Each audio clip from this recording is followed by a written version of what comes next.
Welcome to the Bad Boss Brief, a strategic guide on how to not be an asshole at work. We'll tell you about bad bosses, how they can be handled, how to tell if you happen to be one. An executive and an executive coach, both artists working in advertising and marketing for more than 2 decades, are here to advise you on the ins and outs of office environments. The Bad Boss Brief is your ultimate guide to navigating any employment landscape. Without any further ado, here are your hosts, Eugene S. Robinson and Stephanie Peirolo. Welcome to the Bad Boss Brief. I am Stephanie Peirolo. I'm Eugene S. Robinson, still and remaining. Yeah. Most of the time when we're laughing at the top of an episode, it's because there's been some technical glitch, and that one was a doozy, but hopefully we've got it fixed. So today, episode 8, we're already at 8 episodes. Episode 8 is the Micromanager Boss. This is actually a suggestion that we got from a listener who would like to remain anonymous. Thank you very much. If you all want to make a comment or suggest a topic for a future show, WTF at badbossbrief.com. So today, next time when you mention micromanaging boss, I think it would be maybe a little bit more effective if you said managing boss. If you see, there's a small difference if you can hear it. No, I can't. Explain it to me. Oh, right. You're micromanaging me. But you're not the boss of me. That's right. But you see what I did there. I see what you did, but it went right over my head because I'm like, I have no boss. But before we get to micromanaging bosses, I want to notice something because this week for most people is the deadline to file your federal income taxes. Unless you're in California. Except in California. Why is that? Because natural disaster? The floods. Okay. So time for us has been pushed back to October. Okay. But for the rest of us in, say, Washington State, where I live, due tomorrow, taxes. So I looked up what do big corporations pay? And what I found was, according to the Center for American Progress, and we're looking at 2021, so this would be last tax year, here are 3 companies that paid, not only did they not pay any taxes, they got significant refunds back. AT&T paid 0 federal income tax and got a refund of $1.2 billion with a B. That's what came back to them. And that's progress. Yeah. In spite of the fact that they made almost $30 billion in earnings. Dow got a tax refund of $46 million, despite the fact that they made $1.5 billion in earnings. These are all with a B, billion with a B.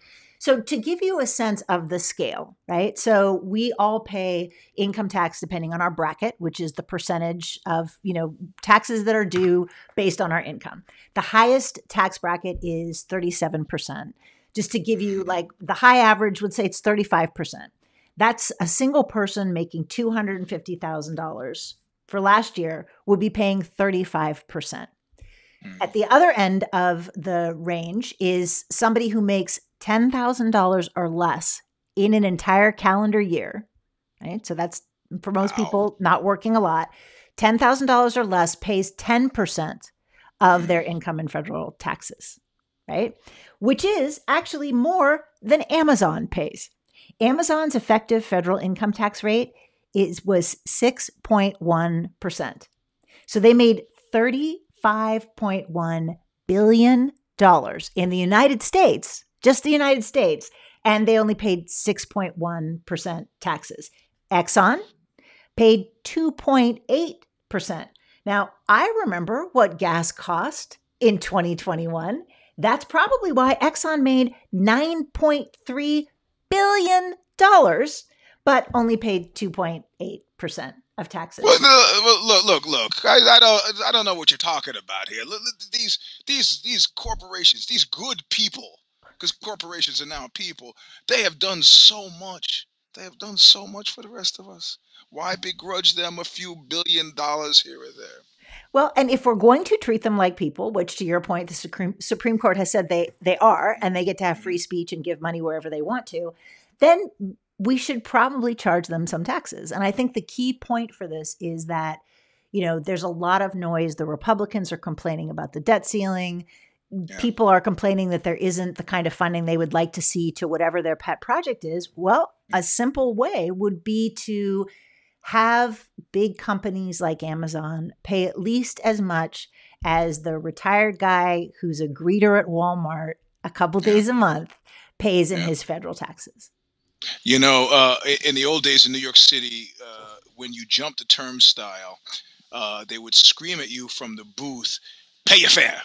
And a friend of mine who was in a hardcore band had a whole song called "Pay Your Fare," and I think of that with this tax segment: pay your share. Yep. Because of course they also, these corporations are also asking for tremendous tax breaks. If we're going to come and live in your city, employ people, all the things. All right, let's get to the micromanager boss. And let's just first start by defining what a micromanager boss is. It is somebody who is over functioning. Now that's a term that I use a lot, which is if you are doing something for someone else who is capable of doing the thing themselves, then you are over functioning. Right. People who are micromanagers also tend to be very controlling. They'll get in the weeds. They'll manage every specific thing. And what happens is it's oppressive. It's difficult to work for a person like that. It also chokes any kind of entrepreneurial spirit, any kind of innovation, any sort of creativity. So yeah, have you ever had one of those? Yeah, that's the one major time I did. Second job out of college. I had a boss who was that way, and uncharacteristic for me. I mean, I never again duplicated in my professional life was me butting heads with him, and then complete capitulation.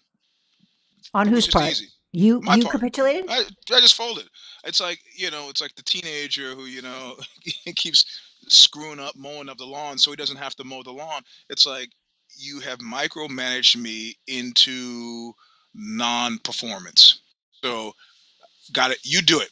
You do it. You do it. And I had a business I was starting, a store, CFY, and I spent my time doing that. And if you wanted to do the work, go ahead. That wasn't a successful profession at Jim because he was unhappy and I was unhappy. I don't even know how aware he was of him being a micromanager, but it was hateful and unpleasant. And it was based on either an assumption that I'll give you an example. It's like the kind of thing where somebody says, "You need to use a black pen on that," or "I want you to use a black pen on that," when in actual fact, me using a black pen or a blue pen has no bearing on the successful outcome of the situation. It's maddening. Well, and the thing is, it's like, I believe everybody does something. When people do things, it serves them in some way, right? Yeah. So what do you think it was that served? Like, what was he trying to do? Well, look. It was at Electric Power Research Institute, and utilities had been just deregulated in California. Now, utilities are typically, if you have stock positions, the kind of stocks that they kind of like granny stocks. If you just want to park your money somewhere, you don't want to lose it. You're not looking for a lot of growth. You don't want anything lost. You just poke along in utilities. They deregulate it, and then suddenly it's the Wild West. But personalities that had chosen to work in the utility field typically very staid, and this was a research institute, so they just had very specific ways they wanted things done, and they probably either should not have hired for the role. They should not have hired me for the role, but I stand to it stands to reason to me that the changes I made, editorial changes I've made, given my record of award-winning editorial production, would have garnered them a greater readership. But he didn't care about that. He wanted it done the way he wanted it done, and readership was a secondary consideration because it's a research institute. So Well, and I think one of the things that I suggest to people when they have bosses who are micromanagers is try to understand why, right? Because if you understand why they're doing it, it might give you some suggestions in terms of tactics to combat this kind of a boss, right? And one of the ones that you talk about is, it sounds like he was afraid. He was very attached to the status quo. And that's a big, I mean, fear underlies most dysfunctions in the workplace all the time, as far as I've observed. But I think that there are people who are micromanaging because they're afraid. They're afraid that someone's going to make a mistake. They're going to be afraid that their corporation or division is going to be besmirched in some way, that they are the only ones that can uphold the high standards. And so in those cases, if you end up with a micromanager who's micromanaging out of fear, what you can try and figure out is, what are they afraid of? Right? So like a situation, imagine a situation where there is a senior, I'll just use advertising. There's a senior account person and their boss insists on micromanaging every communication to a particular client. Right? I need to see every email before it goes. I need to be in every meeting. And the way that I would suggest, if I were coaching that person to deal with that, would be to try to understand what's behind that on the boss's part. If the person that came before you in the organization ruined a client relationship by making a mistake or making an inappropriate comment and caused the agency a huge amount of money, well, then you know what's behind that, right? You know why. If on the other hand, this boss has done this to every single person, and that's just the way that they operate, then you're dealing with something different and you have a different kind of problem to solve. The next reason that I think people do this micromanaging is it's leaders who don't understand that different people need to be managed in different ways. Right? So what you or I might consider micromanaging, someone who likes a lot of structure may feel more comfortable with because they know exactly what they're supposed to do and exactly how they're supposed to do it. And one of the mistakes that leaders make is they assume that people think like them or think like whatever their limited group is. And they don't take the time to just ask, how do you want to be managed? What is the most effective way for me to motivate you? Right? Clearly, the micromanager that you were discussing never asked you what kind of management style you would like. And I think this idea of asking extends to just general awareness. Like, my guess is that there are people who are going to be listening to this who absolutely do not identify themselves as micromanagers. But that if you asked the people that work for them, they would hear a completely different story. Right. A lot of us, unfortunately, are unaware. And the challenge is that, I do 360s, right? I'll go in and I'll interview the peers of the person in question, their supervisors, and especially the people that work for them. And I do it confidentially. And a lot of information comes out in that forum that is sometimes surprising to the leader. And sometimes not. Sometimes they have a pretty good idea. But if you don't have a way to get information that is either confidential or protected in some way, you don't actually know what the people working for you think of you. Right. Well, and in this instance too, when I expanded the aperture, I figured out that his wife had Alzheimer's. So the idea that things at home were slipping out of control might have contributed to him wanting things professionally to be really under control. But the reality of it is, I never did that again. My stratagem afterward was to outpace them. Of course, I did this most significantly with my 9 years at Ozzy, where I worked at least no fewer than 2 days that were 24-hour days, usually 18 hours a week, 7 days a week. With that, I earned myself probably about 20% less micromanaging. My boss didn't trust me in every regard, but at least in that regard, his understanding was that I can trust that Eugene's going to get the work done. That much was fine. He was not finagling with my content, which made a big difference to me. Yeah, but that makes me sad too, because I've certainly done that. I have worked 24-hour shifts to try to impress whoever it was that was in charge. And again, I think that no one would question my work ethic. The challenge is that I'm really hoping that there can be more of a shift, right? That there will come a time where people will look back at this era and be like, well, nobody works that hard. Like you don't have to prove yourself, and again, the question that I would ask myself, I mean, probably not at Ozzy, but in other places, if you or I were white guys, would there be that same level of needing to impress? I don't know the answer to that, but I think, Well, given that my boss was black, but I don't know, he was just such a weird study. I mean, given the Department of Justice charges he's looking at, I think that bears witness to that. But yeah, I think there's part of that imposter syndrome going on both sides of the equation. Not in my case. I was not worried about actually whether I belong there, but I'm sure that was on the minds of the people, in this instance, the guy at Electric Power Research Institute, whether or not, I was up to the job. I mean, this is before I won all the awards, before, I had proven myself. But I've been writing for publications and getting paid for it since I was 15. He should, you should have trusted me just a little bit.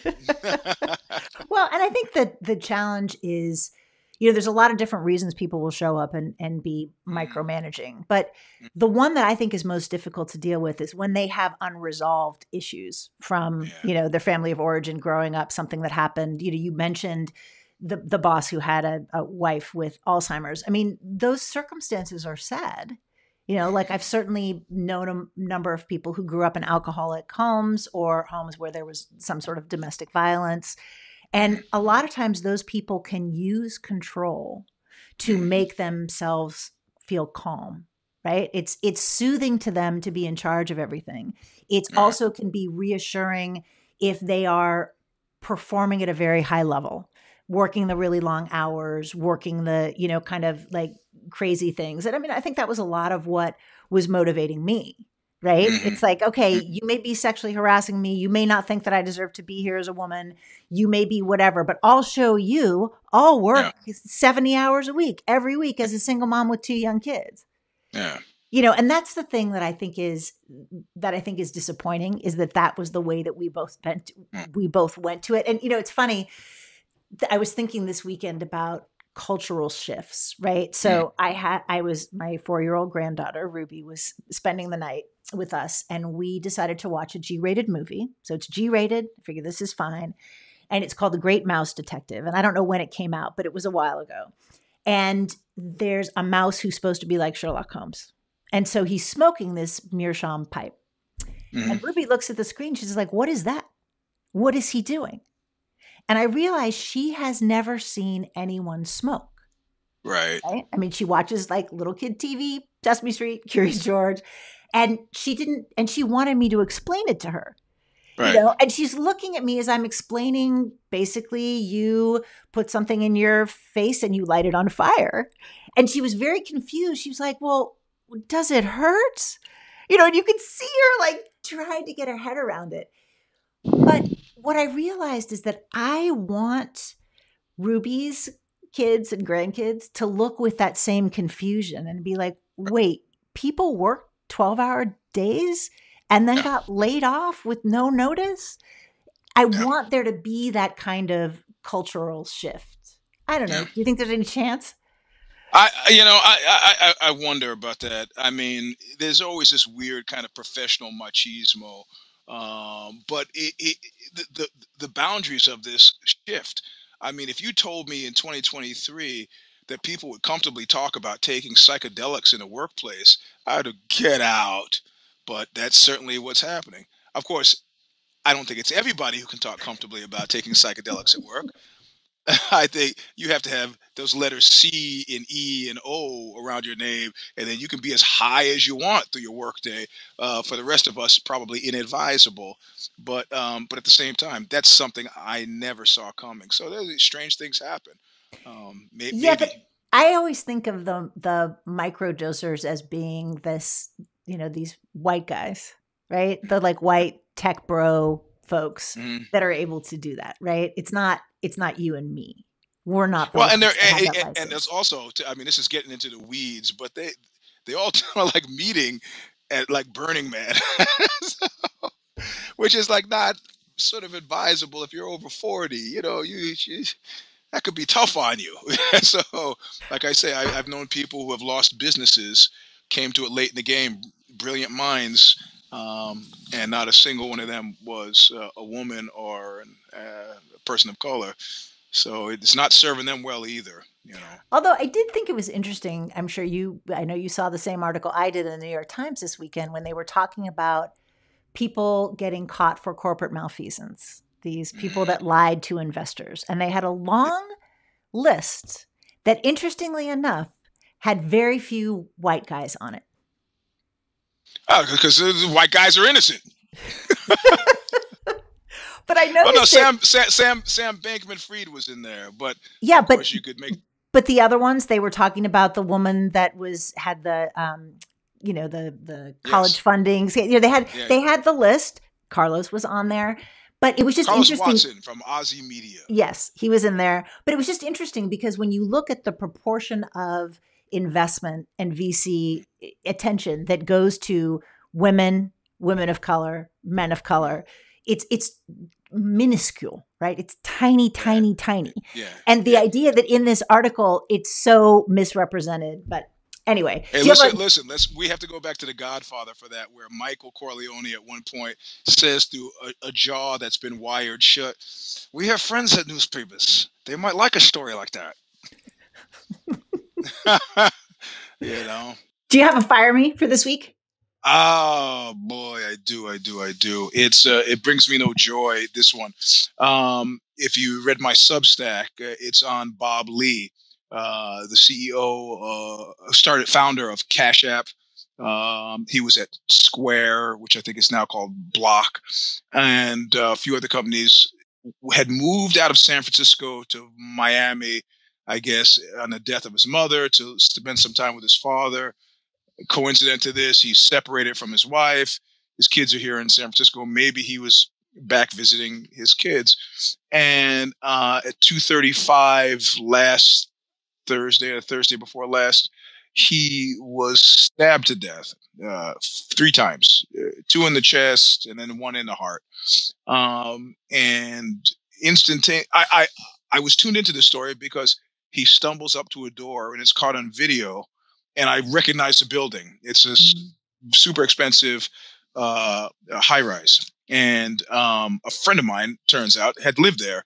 And he was also a known associate of the guy. And he tweeted out that this is, San Francisco needs to get its crime situation under control.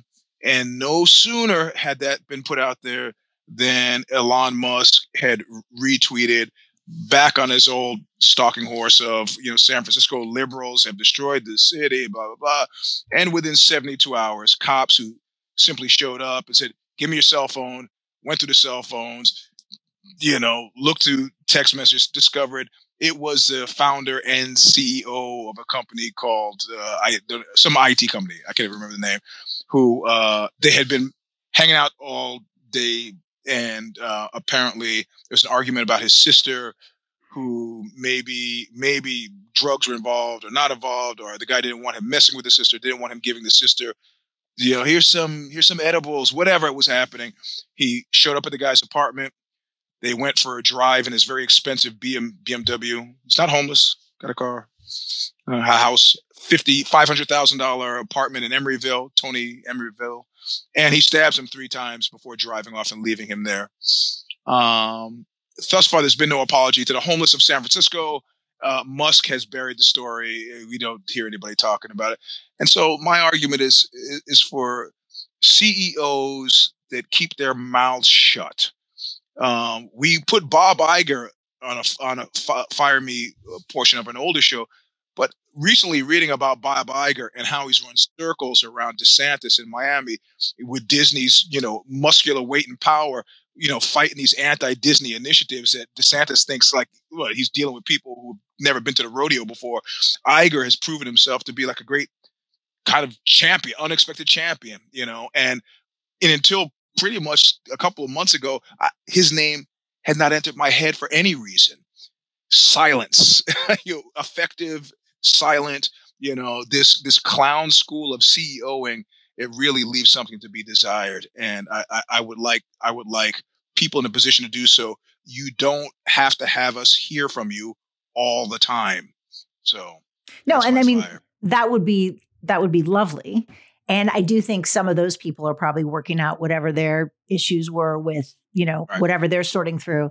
But I think the challenge is that if for some reason you feel like it's part of your brand to be commenting on, issues that you consider of interest to you or politically relevant or whatever, okay, then comment on that. Because what I think is interesting is that Musk had lots to say about a white CEO being stabbed in San Francisco and who might or might not have done that. But he's had nothing to say about Ralph Yarrow, the 16-year-old who went to pick up his, twin siblings and was shot because he got the wrong house at 10 o'clock at night. He was shot twice. He's he's in the hospital. If you're going to talk about crime, if you're going to talk about crime that is done unjustly, if you're going to wring your hands, then maybe do it a little more consistently. Yeah, and this kid was a hot shot. This kid was going on to like U of T with a chemical engineering scholarship, possibly. The good news is that it looks like he'll pull through. They've started GoFundMe that has now gotten him up to $1 million. So his need to actually have a scholarship to pay to go to college is presuming he can get through the trauma of what's happened to him. Did we make a mention that the kid who was shot was African American? Did you say that? I don't remember. Oh yeah. I just assumed. Again, I'm just assuming people know that. Maybe if he knew he was African American, he would have tweeted that out because he feels strongly about that. Yeah. No. And what also is interesting is I was looking up an article before we started this, and there was an article in the Daily Mail in the UK, and I thought, I wonder how they're covering this in England, and they made a lot of noise about the fact that he was an honor student and a musical genius. And they had pictures of him, with his trombone. And they were talking about all these things in a way where I was like, would they give the same coverage to a white kid? Mm-hmm. Let us quickly assure you that this kid was smart, that this kid was doing well in school, that this kid was going to pick up his siblings. It's like, you know what? A kid who's getting like bad grades, who doesn't do after school activities, who, isn't on his way to some fantastic college, should still be able to go up to a house at 10 o'clock at night and not be shot twice. And then have to go to he had to walk to 3 houses to get somebody to open the door and help him. A friend of mine was attacked by a serial killer in Florida. And she escaped from the vehicle and went up to a few houses to be let in, and they wouldn't let her in. And she goes up to a house and sees a mezuzah and says, "You have to let me in. I'm Jewish." And they said, "What's your Hebrew name?" They quizzed her. So she gave her full Hebrew name, and there's a pause. Click, click, click, click, click. She started quoting. She goes, "According to the Torah, you have to let me in." And that's when they asked, "Okay, well, what's your Hebrew name?" She gives a Hebrew name. Click, click, click. They let her in. Wow. That reminds me of a story of you getting quizzed on the 5 glorious mysteries of the Rosary and knowing them. But that's another story for another time. We are at time right now. And our next episode is going to be about the over-promising boss. For anyone who has ever gotten worthless stock options or been told they're getting a raise or a promotion that never shows up, please join us. It is another submission from a listener. Again, WTF@badbossbrief.com. And he actually sent in the story and the fact checking and the press release for it. So we'll talk to you about that next time in 2 weeks on the Bad Boss Brief. Whoa! Thanks. See you soon. Bye. Adios.